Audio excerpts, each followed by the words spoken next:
The hell's up, ladies and gentlemen? Another match between Krankendau and Hamster. This time it's game 2. Can Hamster strike back on Blackwater Bastion? This one's a 4-spawn map. You can't get an easy match here where you exactly know where your opponent is, but hey, little do they know, these homies who are indeed the Maroon Zerg in the top right, Krankendau, the, almost said Mango Magma Terran for the bottom right here of Hamster, these two are in the same spawns as Genesis Y.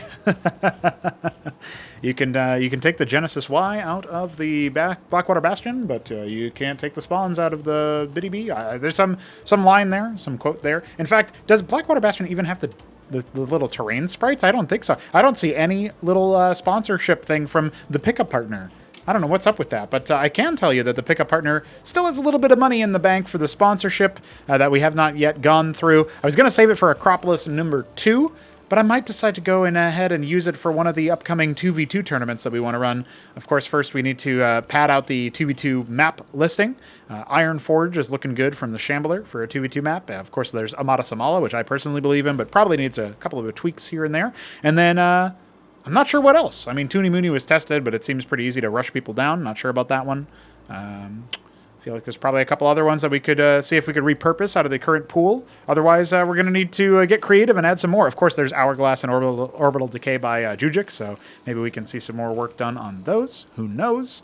Orbital Decay is a fun one because it's very scrappy. I would like to have a map like that in the pool. Anyway, post your thoughts about 2v2s. Cosmonarchy, very different than Starcraft 1, but still very cool and originally intended to be a 2-on-2 game. Now, I said earlier that the players don't know that their spawns are in the same as Genesis Y, the same configuration, top right and bottom right, but they acted like they knew. They scouted those exact locations first. The worker sees the vulture and hightails it out of there before it can come out. And I like that Krankendau is moving to the bottom left because it means that if Krankendau's foe, Hamster, wants to use this vulture to attack the worker, which indeed he does, he's going to have to go away from the main base, which is going to buy even more time. And this is a little bit important because I believe the Larvos was started before the pool, although I wasn't paying too close attention on that. So that does mean that that is working out okay for Krankendau. He's going to stay alive here. Now, this is a little tricky, right? Like, where is the worker, right? Hamster has to know that he didn't go very far. He's got a faster unit than him. He doesn't know. He's lost it, slipped the net.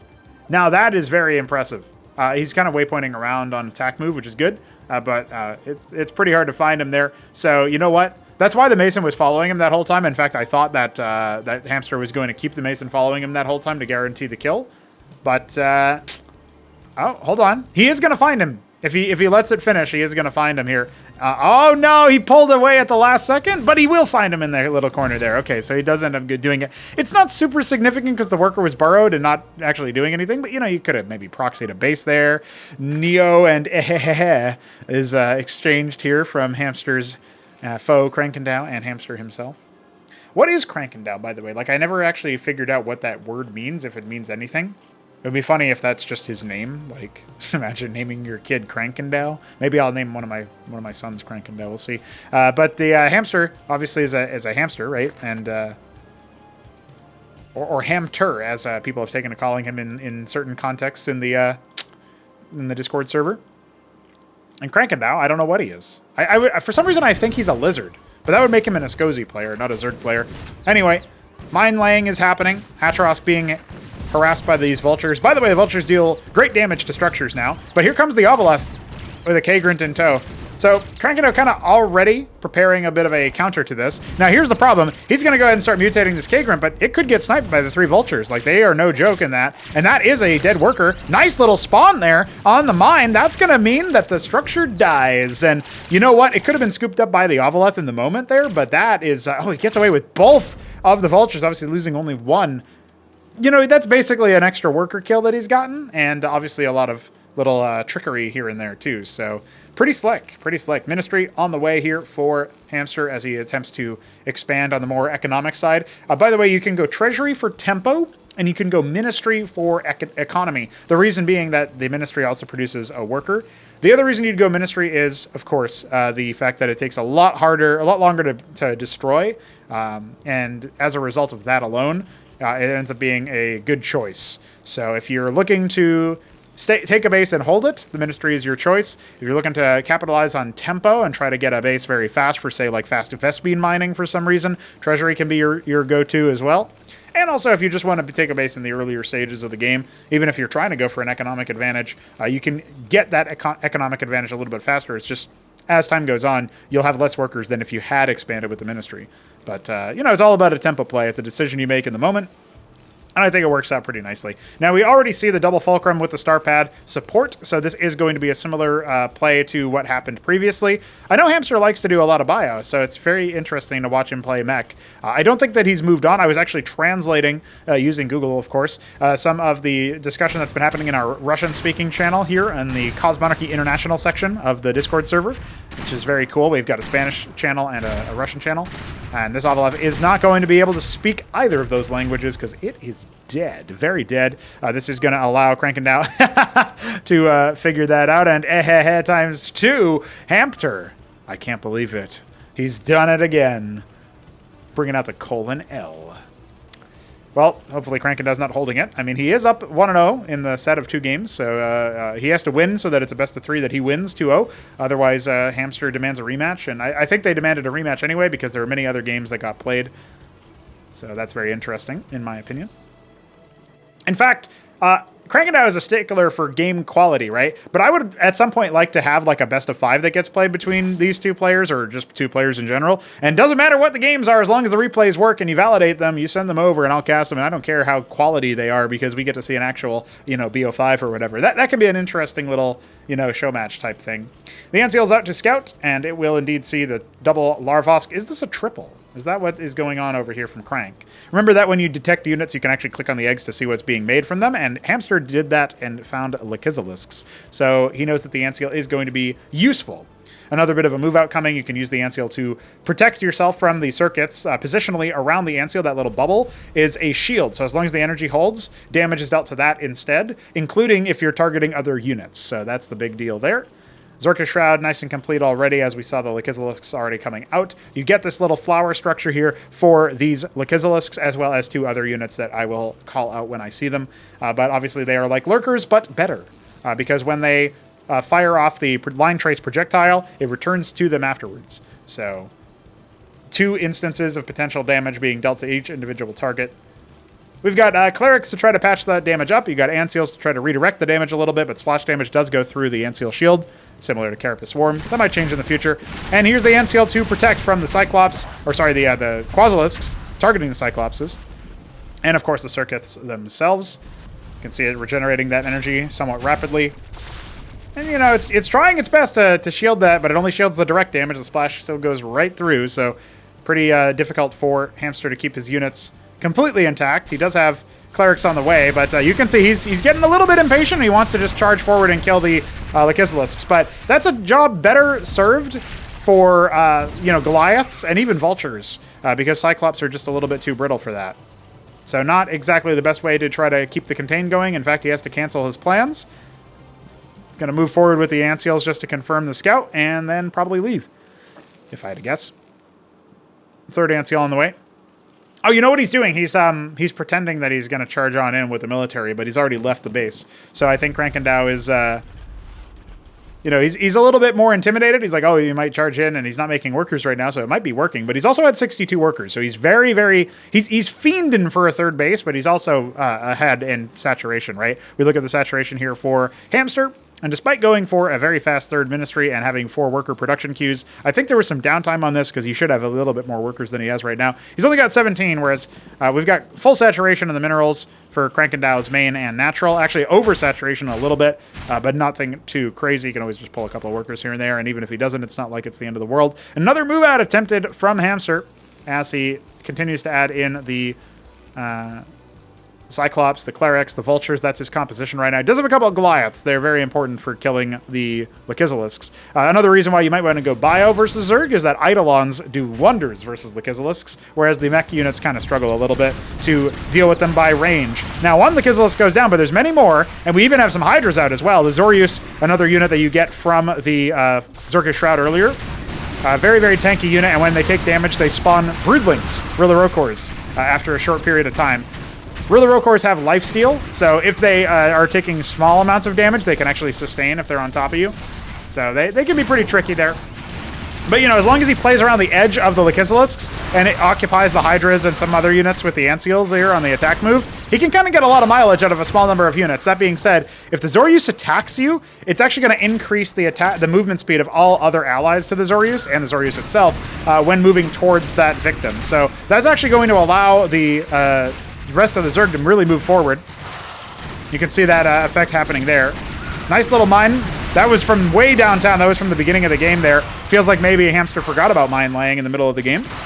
And that looked like an okay engagement for him because the Lekizolisks were not very close, but he is now being pushed all the way on back. His third base being in transit. There is no third base in progress for Krankendau. Instead, he's going to tech up behind this. Very fast tier 2.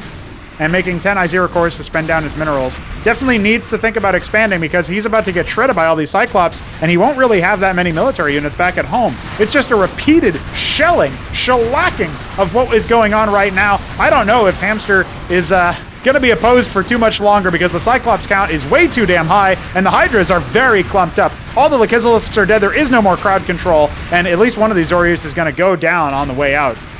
So now we have all these Izira cores. We've got the Iris. He is going to go ahead and make a bunch of Lekizolisks, but he doesn't have the ability to freely take a third base here, which is not the same thing that you can say for Hamster. He can definitely take it. We're going to see Krankendau try. If it goes unpunished, well, that will be a missed opportunity for Hamster, who could have definitely delivered additional pain and suffering to his opponent. We've got 2 Fulcrums, 3 Fulcrums being added back at home, but Hamster is behind in tech, right? The Quasit Pool upgrading into the Calculator Lake. We saw how effective Lyrilisks were in the first game of this set. You can check the description for the video link for that if you're interested. I always link the previous cast in the description of the current one, so you can go back as long as you want. We've had, this is a daily upload in 113, I believe, so check that one out. Stay subscribed for more. You know the drill. And actually, we have a little bit of a weird one here. He's going for the scab, even though he has access to the swamp. So you can skip an intermediate step if you want to. You can see, here's the attempted denial from Hamster. He knows he has the advantage, militarily speaking. The tier 2 has not been able to be actuated just yet. Hamster doesn't even know about it, in fact. And the Cyclops count is struggling versus the Lekizolisks. If he spreads them out, he can do a lot of damage to those Lekizolisks, indeed, popping 2 of them and bruising a bunch of the other ones, but losing a lot of the Cyclops in the process. And after a certain point, the Zork's sort of melee units here, the Azira Core and the Zoryus, are going to be able to deal with that. As well as, of course, the Lekizolisks themselves just doing a ridiculous amount of damage. So now it's been Hamster who has to fall on back or potentially lose his whole army. And now his third base is going to be in jeopardy. He's got a lot of Cyclops back at home. Attacking into the position is really different here. Trying to build a ministry on location towards his opponent is a little ballsy, and I think it's going to get punished. I don't think he's going to be able to fix that one, but he can leave it up for a long time so that Krankendau has to choose to deliberately deny it or to actually fight the army. And Cyclops may be getting a little bit too close to the sun there, getting their wings torn off. Bit of a mythological mix-up as they try to kite on backwards. The Zoryus are starting to fall in terms of spread damage, and the Izira cores are not that far behind. Lekizolis, great focus fire from Hamster, but it does feel like the Anseals are starting to run out of energy. And not only that, they're in the back instead of the front. No more holding that. Hey, this ministry did end up getting completed, so if Hamster can turn this one around, making 7 Cyclops a pop, has plenty of Vultures coming out as well, it does look like Krankendau will be held at bay. Bit of a missed opportunity not shutting down that 3 o'clock spot. He's waypointing additional units over here. Hasn't killed too many workers so far. I think I'm only seeing 3 or 4 corpses. Cyclops, Vultures. It's just tier 1 mech units versus tier 1 Zerg, but 16 pairs of Quasilisks are on the way. And these Lekizolisks, they need to burrow. They could be doing so much splash damage. And Hamster is doing a great job of zoning them away, using the fact that they flee by themselves. He knows to focus them down more than anything right now, because that otherwise would just eviscerate his worker count. Now Krankendau realizing, oh, you've got that base, I should probably attack that. And this Lekizilisk being zoned away and destroyed by all the Cyclops.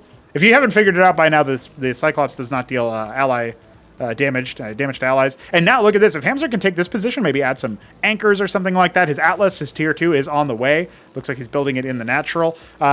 If he can put some Sentinels up here, that can be one thing, but I feel like he really needs to play defensively right now. I don't think he knows how far behind he is in the tech, and he's actually going to attack up, ignore the high ground advantage for now, and go on the offensive. As soon as he sees the Lyrilisks, though, I would love to see him pull back, because this is a very potent force, especially if Krankendau can get a surround off. But no, he wants to push on forward.